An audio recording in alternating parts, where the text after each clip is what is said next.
मृकंड ऋषिपुत्र मार्कंडेय जी। मार्कंडेय जी ये चिरंजीवी का अर्थ है कि जिनको ये वरदान है जब तक सृष्टि ने विराजमान रहना है, इस सृष्टि में रहना है, तब तक जो इस धरा पर उपस्थित होंगे। उनमें एक नाम हमारा किसका, महावीर का, हनुमान जी का नाम है, और ये आज भी उपस्थित है, आज भी उपस्थित है। हो सकता है इस पंडाल में भी कहीं किसी रूप में, किसी बालक के रूप में, किसी माँ के रूप में, किसी भाई के रूप में वो आकर के विराजमान हो, वो किसी ना किसी रूप में यहाँ विराजमान है। ऐसे महावीर और उनकी कथा को हम श्रवण करने जा रहे हैं। आज अगर देखा जाए ना, चराचर जगत में, इस सारे संसार में हर जीव दुखी है। कोई तन दुखी, कोई मन दुखी, कोई धन बिन रहत उदास, थोड़े थोड़े सब दुखी, सुखी राम के दास। हर एक के जीवन में किसी ना किसी प्रकार का कोई ना कोई क्लेश बना हुआ है। सबके जीवन में कहीं ना कहीं किसी ना किसी प्रकार का कोई ना कोई कष्ट विराजमान है। पर सुखी कौन है? जो प्रभु के चरण शरण को स्वीकार कर लेता है, जो अपने जीवन का एकमात्र उद्देश्य प्रभु की आराधना मान के चल लेता है, वही सुखी है। अन्यथा ये संसार, इसे दुखालय कहा है, दुखालय है ये। कोई भी यहाँ सुखी है ही नहीं। जिसके पास धन नहीं है वो सोचता है कि धनवान सुखी है, और धनवान को लगता है कि यार ये राजा जरूर सुखी होगा, और राजा सोचता है कि मुझसे अधिक धन तो समृद्धशाली इंद्र है, इंद्र सुखी होगा। इंद्र सोचते हैं कि भगवान श्री हरि, भगवान विष्णु सुखी होंगे, और भगवान विष्णु सोचते हैं कि भगवान शंकर सुखी होंगे, और शंकर भगवान कहते हैं कि संत सुखी हैं जो भगवान के भजन में नित्य अपने जीवन को व्यतीत कर देते हैं। इसलिए अपने जीवन का कोई क्षण बर्बाद नहीं करना चाहिए। करना क्या चाहिए?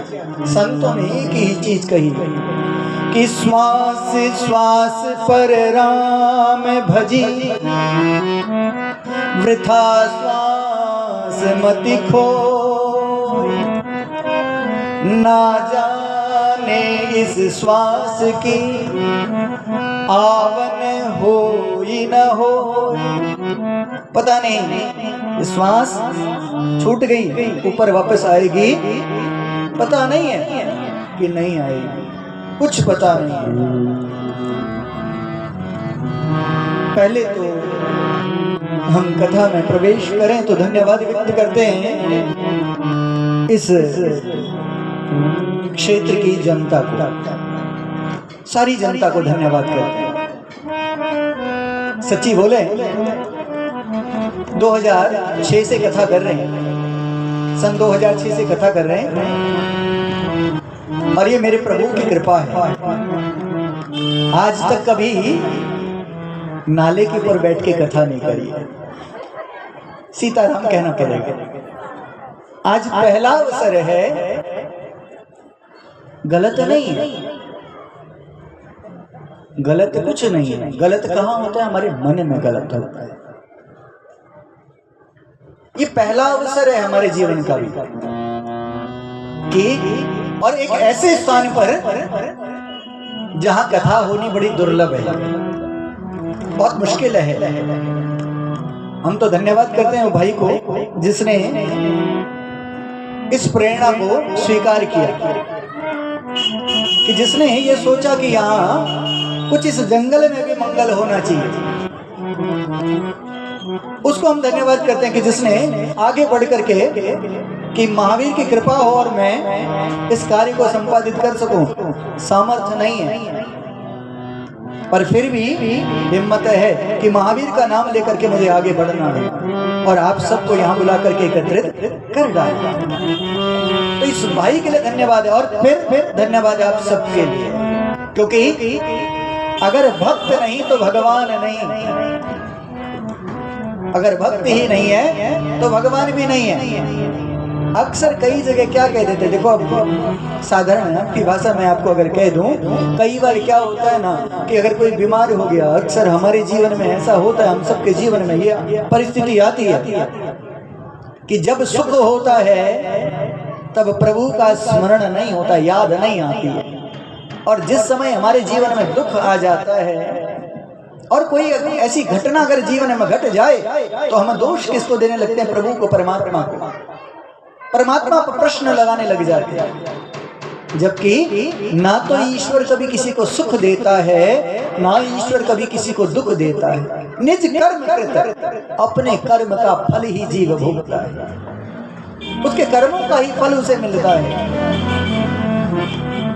आप कह दोगे कि यार हमने क्या बिगाड़ा भगवान का, हमने क्या गलत किया कि हमारे साथ ऐसा हो गया, पर ना भगवान कभी आपको सुख दे रहा है ना दुख दे रहा है। तुम्हारे अपने ही कर्म तुम्हारे साथ जुड़े हैं, वो तुम्हारे साथ जुड़े हैं और तुम्हारे साथ ही रहते हैं, और तुम्हारे जीवन में सुख समृद्धि ये तुम्हारे अपने कर्म से है, दुख है तो वो भी तुम्हारे अपने कर्म से है।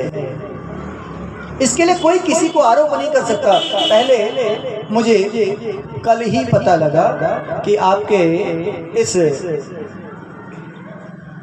संस्था के आसपास या यही इसी कॉलोनी में एक पुण्यात्मा भगवान की चरण शरण की ओर चली गई है। मैं महावीर जी से, हनुमान जी से प्रार्थना करता हूँ, जिनके पुत्र का शायद ये टेंट का है ना, हाँ, जिनका ये टेंट का कारोबार है, हम प्रभु से प्रार्थना करते हैं। देखो अगर समय अधिक होता, मुहूर्त नहीं निकला होता तो शायद इसको आगे आप टाल भी सकते थे, पर जब मुहूर्त निकल गया है और व्यवस्थाएं हो गई हैं तो उसके बाद टाला नहीं जा सकता। पर हम यहाँ से व्यासपीठ से प्रार्थना करते हैं परमात्मा से कि परमात्मा उस पुण्य आत्मा को अपने चरणों में स्थान दे और उनके परिवार में सुख समृद्धि प्रदान करे। पर ये कार्य तो नित्य चलते रहते हैं, क्योंकि ये संसार का नियम है। संसार शब्द का अगर हम अर्थ देखें तो यही होता है, संसरति इति संसार, जो चलता रहे, सरकता रहे, वही संसार है। कभी किसी के बिना कोई चीज रुकती नहीं है, ये चलती रहती है, चलाए माने। अच्छा देखो ना, अभी कुछ समय पूर्व 2 साल पहले ही, आप आज यहाँ बहुत सारे इकट्ठा होकर के बैठे हो ना, 2 साल पहले अगर 4 मकान दूर भी कोई खांस लेता था तो दरवाजे पहले बंद हो जाते थे कि मेरे घर कोरोना ना आ जाए। 2 साल पहले ये और परिवार वाले तक एक दूसरे से दूर होते जा रहे थे। वो समय हमारे पास अब नहीं रहा, बीत गया। अब हम फिर एक जगह पर एकत्रित हैं। समय हमेशा एक समान नहीं रहता, ये परिवर्तित है, चलायमान है। बस हमें अपने आप को संभालना है, और उस संभालने का तरीका ही यही है। आपको जो हनुमान जी की कथा है वो क्यों सुननी है? क्यों? क्योंकि ये एकमात्र ऐसा भगवान है, शास्त्र में वर्णित है कि अगर भगवान का कोई साक्षात विग्रह है तो वो कलिकाल में हनुमान के रूप में उपस्थित है। उधर वृंदावन में वो श्रीनाथ गोवर्धन नाम के नाम से प्रसिद्ध है, वहाँ गोवर्धन के नाम से साक्षात है। आज भी आप गोवर्धन पर जाकर के अपनी कल्पना कर लीजिए, अपनी इच्छा व्यक्त कर लीजिए, अपना संकल्प करके रख दीजिए, श्रीनाथ जी उसको अवश्य पूर्ण करते हैं। वो रास रासेश्वरी स्वयं उनमें विराजमान है। और अगर दक्षिण भारत में जाते हो तो वहां प्रभु का एक नाम बालाजी के नाम से, तिरुपति, वहां वो साक्षात है जहां स्त्री पुरुष अपनी कामना पूर्ण होने के बाद अपने केश दान करके दे आते हैं। वहां ये भेदभाव नहीं देखा जाता कि ये स्त्री है या पुरुष है। जिसने केश देने हैं, भगवान को एक ऋण है, उस ऋण से ऋण करने के लिए वहां केश दान दिए जाते हैं। हम यहाँ हनुमान जी की कथा को श्रवण करने के लिए एकत्रित हुए, उसका कारण एकमात्र यही है कि हमारे जीवन के जितने कलमश हैं, जितने कष्ट हैं, उनको अगर जल्दी कोई सुन सकता है तो वो हनुमान जी शीघ्र सुन लेते हैं। और देखो ना, आज अगर आप साधारण से, मैं तो कहता हूँ कि कुछ समय से जीवन में इतना अच्छा सुंदर सुधार आ गया है कि आप अपने जीवन में अब सनातन की ओर जुड़ने लग गए। आप अक्सर अब अपने भगवान को जानने लग गए। अभी कुछ समय पूर्व तक सिर्फ मानते थे, अब थोड़ा जानने लगे। दोनों में बहुत अंतर है, जानना और मानना बहुत अंतर है, गूढ़ अंतर है। पर अब आप उस पथ पर चल रहे हो जिससे आप प्रभु की चरण शरण को प्राप्त कर जाओगे। ये वही मार्ग है।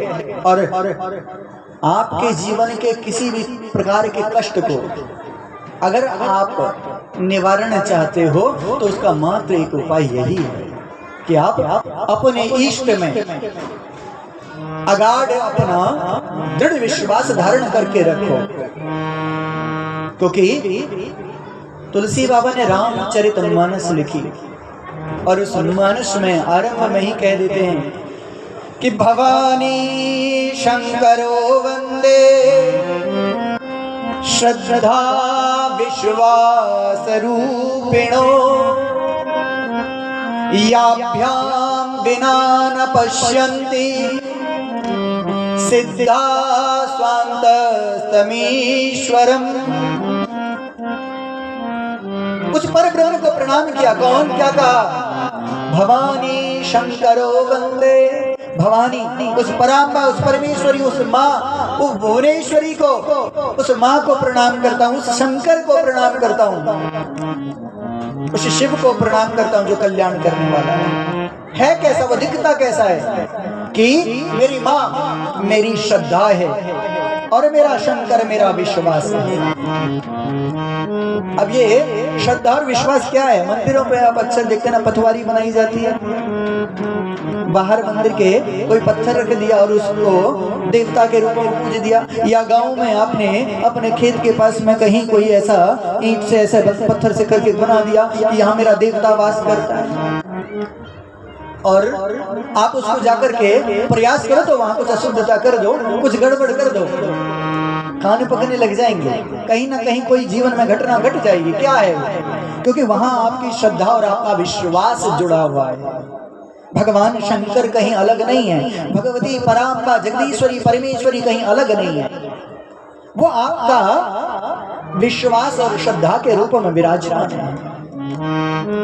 जब आपकी श्रद्धा और आपका विश्वास अगाध होता है ना, तो ईश्वर आपको मिल जाता है।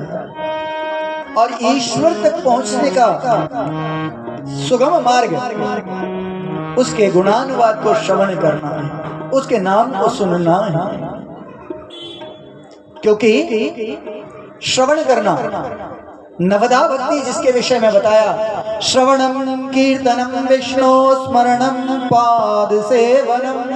9 प्रकार की भक्तियां, उसमें पहला ही आता है श्रवण करना, सुनना। और अगर आज देखें ना, वर्तमान स्थिति में आपके घरों में अक्सर सबसे बड़ा कलेश इसी कारण होता है। क्योंकि सब कहना चाहते हैं, सुनना कोई नहीं चाहता। जिस दिन आप अपने जीवन में सुनने का सामर्थ्य ले आओगे, ठहराव ले आओगे, उस दिन निश्चित है कि आपके जीवन के जो आपस के कलेश है ना, उसी दिन नष्ट हो जाए। क्यों? अक्सर क्यों रिश्ता एक बदनाम है सास और बहू का? एक ही कारण है उसका, सास कहे बिना मानती नहीं और बहू सुनना नहीं चाहती। कारण यही है बस, वो कहीं ना कहीं किसी ना किसी रूप में कोई ना कोई बात कह देगी। अब वो भी कहती है, मैं भी अपने बाप की बेटी हूं, मैं भी तेरे को उत्तर दे के रहूंगी। और यही कलह का कारण है। जिस दिन आप सुनने की आदत डाल लोगे ना, उस दिन समझ लो आपने भगवान की भक्ति की ओर पहला कदम बढ़ा दिया। 9 प्रकार की भक्तियों में पहला है श्रवण, दूसरा है कीर्तन, तब जाकर के कीर्तन है। वो कीर्तन नहीं है कि आप 8-10 मेरी माताएं या बहनें जाकर के मंदिर में बैठ गई, ढोलक पीटा, चिमटा पीटा और हो गया कीर्तन, घर पर जाकर के फिर अपने घर वाले को पीटा। नहीं, वो कीर्तन नहीं है। कीर्तन कहाँ है? अंदर। पहले सुनने की ताकत रखो, उस सुनने को मनन करो, अपने जीवन में लेकर के आओ। जब आप उस सुनने को अपने जीवन पर लेकर के आ जाते हो, उसका मनन कर लेते हो, उसका कीर्तन कर लेते हो, तब जाकर के वो वास्तविक कीर्तन है कि आपने जैसे यहाँ आप आज कथा करने सुने आए, कथा को सुन करके आप जाओगे और इसको जाने के बाद आपसे अगर किसी ने पूछ दिया कि गुरुजी ने क्या बताया, अरे बताया बहुत बढ़िया था, पर बताया क्या? बहुत बढ़िया बताया गुरुजी ने, पर बताया क्या? जे पता सीताराम कहना पड़ेगा। एक बार हल्के से बोलो, तो बहुत हल्के से बोलो, इतने हल्के से बोलो कि पड़ोसी को सुनाई ना दे। 3 दिन यहाँ बैठा हूं और रटा करके जा, क्या सीता? क्योंकि आपको कहा ना, इस सांस का पता नहीं है कि कब रुक जाएगा।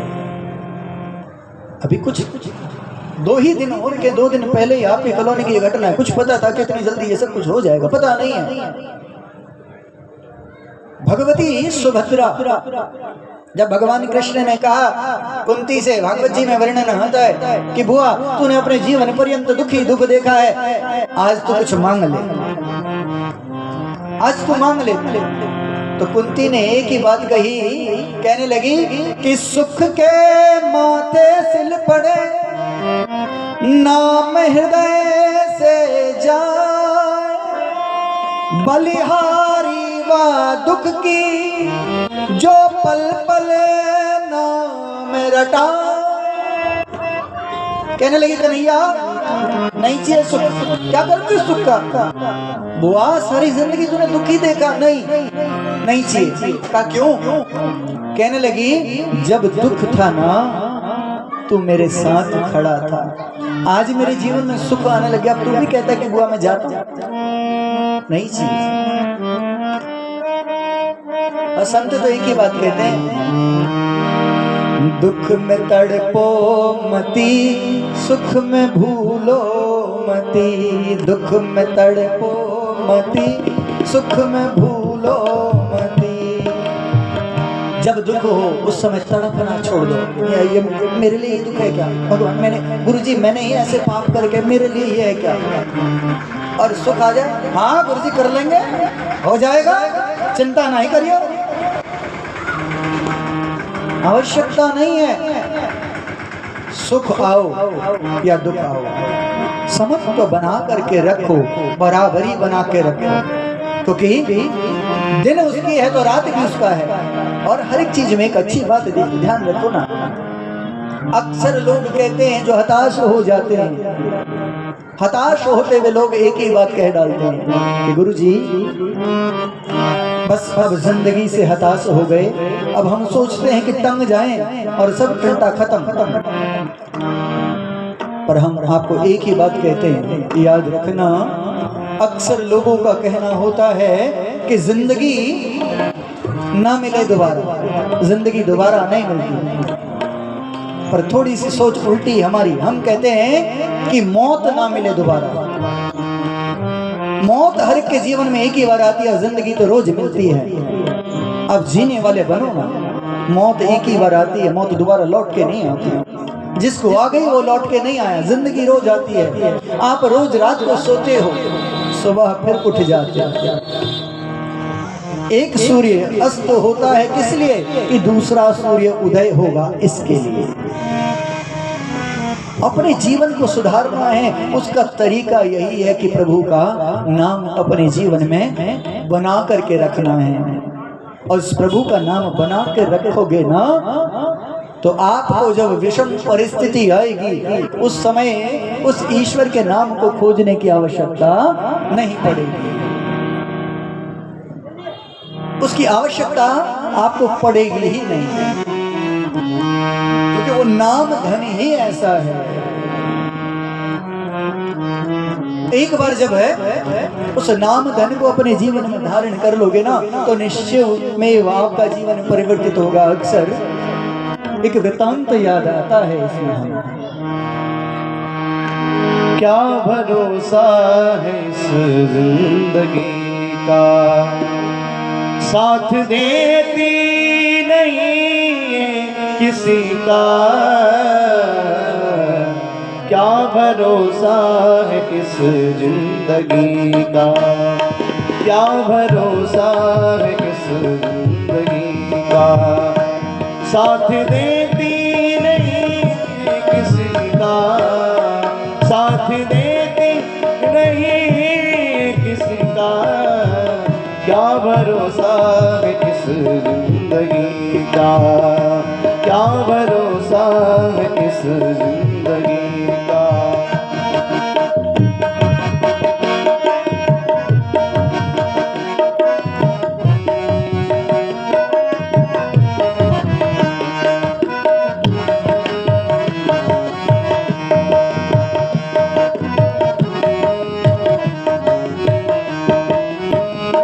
सांस रुक जाएगी चलते चलते, सांस रुक जाएगी चलते चलते। सम्मा बुझ जाएगी जलते जलते, सम्मा बुझ जाएगी जलते जलते। दम निकल जाए